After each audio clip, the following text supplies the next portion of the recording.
Hi, I'm Linda from the Ada Community Library, and today we are going to be looking at some chemical reactions, exothermic and endothermic reactions.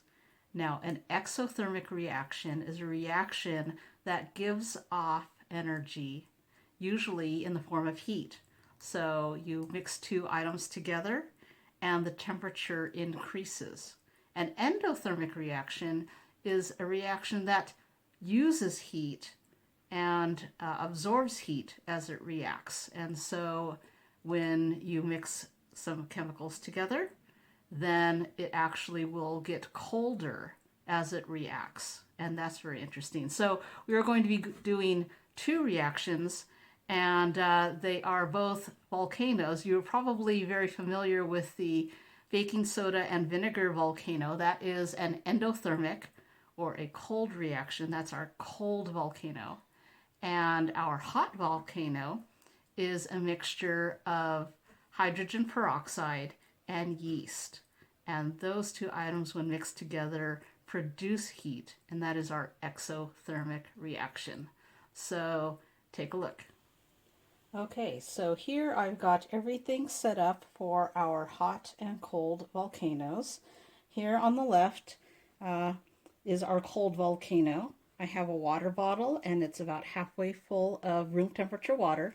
In fact, everything here is room temperature, so everything should be starting out at the same temperature. And I have this thermometer. We can check the temperatures before and after the experiments. And in fact, I will go ahead and put this thermometer. I know you can't read that, but I can tell you what it says, and you'll just have to trust me. And also on this side, I have apple cider vinegar, and I have some in this container that will just be easier to pour. I have some baking soda. I have some blue food coloring so we can see the reaction better. And I have some soap here in the middle, which we will be adding to both.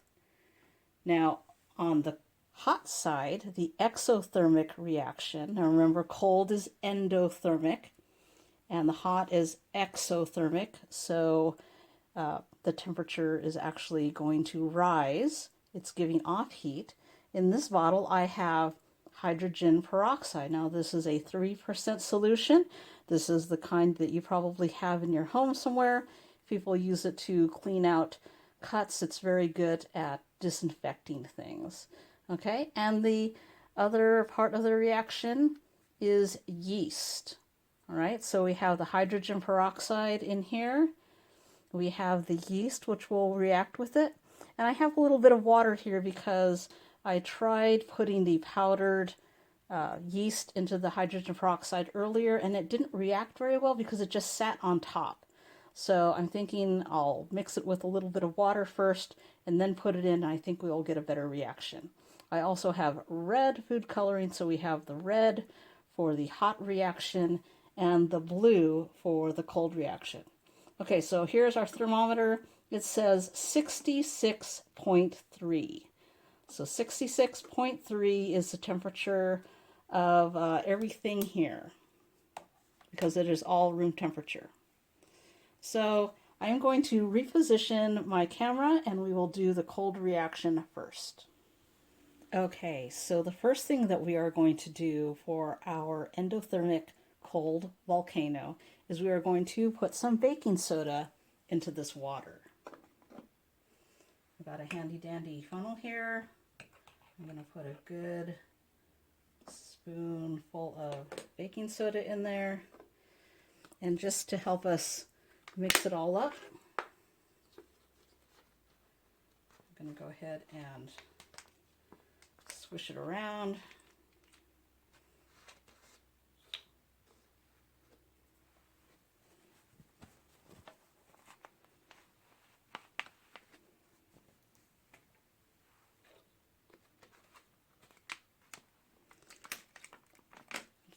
Go ahead, swish it around so it'll get off the bottom. You see it kind of gets stuck in the little spots on the bottom there of the bottle. Okay.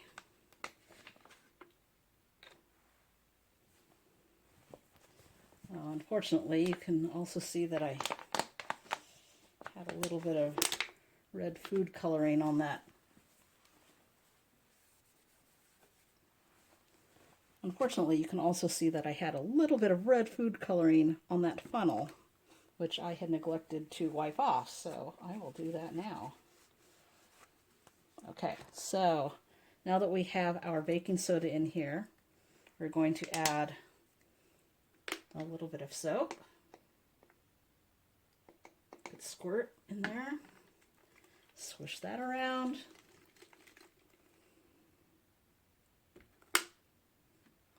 And some blue food coloring. Okay.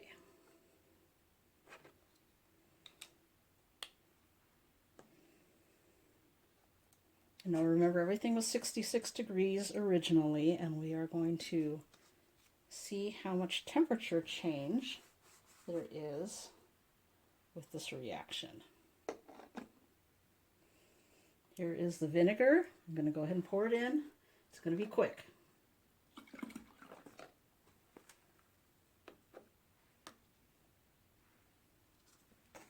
Okay, there it is.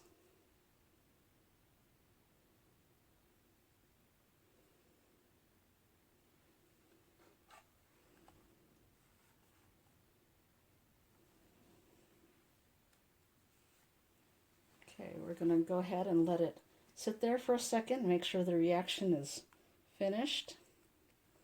That was pretty quick.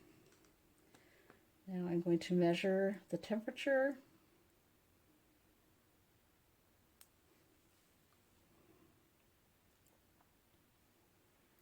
I don't know if I can zoom into that thermometer. Let's see.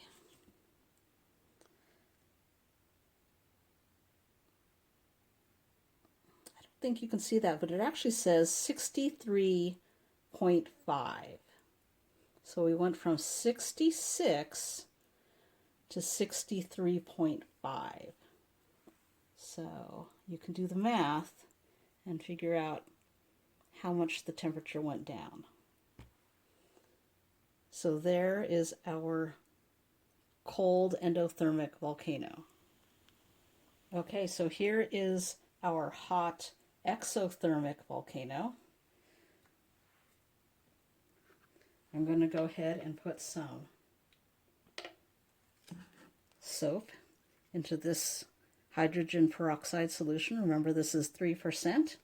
It's basically just household hydrogen peroxide. Swish it around a little bit. Okay, now I'm going to go ahead and put a little bit of water in with this yeast.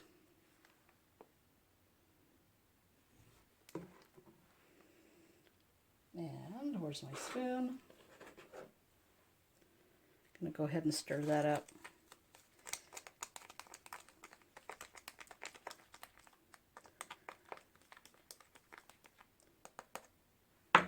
Okay, maybe a little more.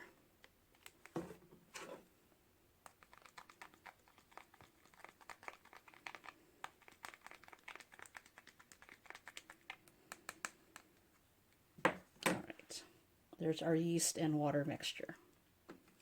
Now I'm going to go ahead and put some red food coloring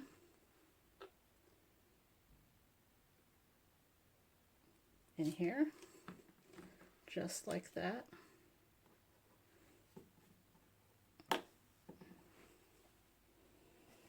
All right, so are you ready? I'd have to spoon this in here.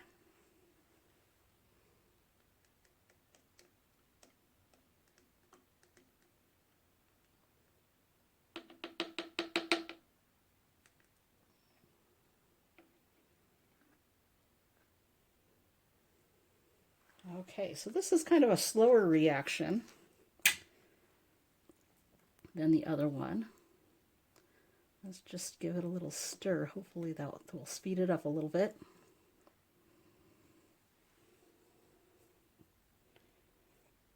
I'll zoom in on it a little bit. You can see the bubbles coming up. Oh, and there it goes. Now, if you used a more concentrated solution of hydrogen peroxide, like a 6%, 12%, you can find stronger solutions at beauty supply stores. It's a much more, it's a much faster reaction, but then it's not safe to touch it. And I also wanted to do something that I thought you would probably have supplies for around the house.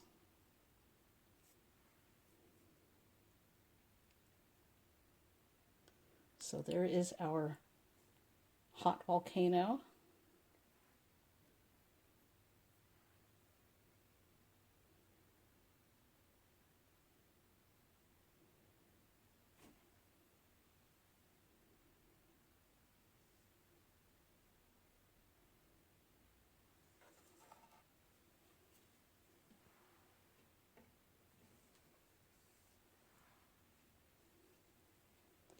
I'm going to go ahead and give it a little stir with this long part of our thermometer.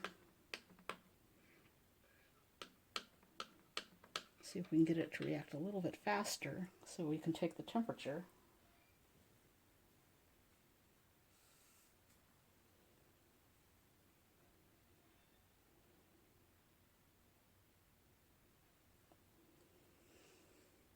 When I touch it, it definitely feels warm to the touch. Let's go ahead and put the thermometer in. You remember it started off at 66.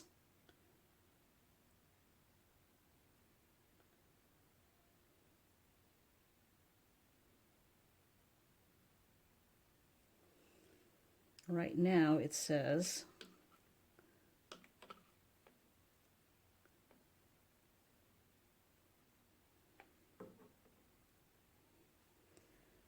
71.7.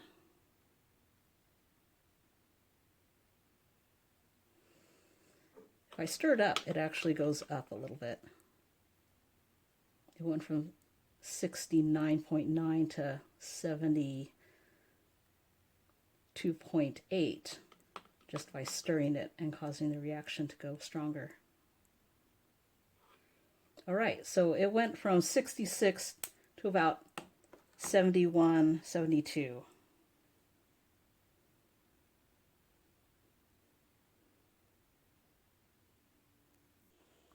So there we have it, our cold volcano and our hot volcano. Endothermic reaction absorbs energy, and exothermic gives off heat energy.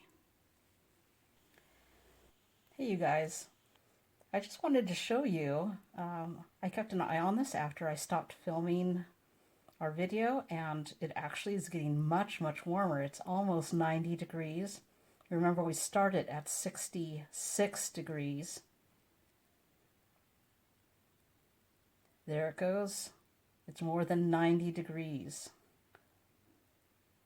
So you can do the math, see how much it has increased. We're about to hit 91. And you can just use 91 as your temperature. There we go. Okay. Hey, I hope you enjoyed this video and looking at some exothermic and endothermic reactions. See if you can think of some other reactions of things around your house that maybe are endothermic and exothermic. You can certainly read more about this on the internet, and we'll see you later.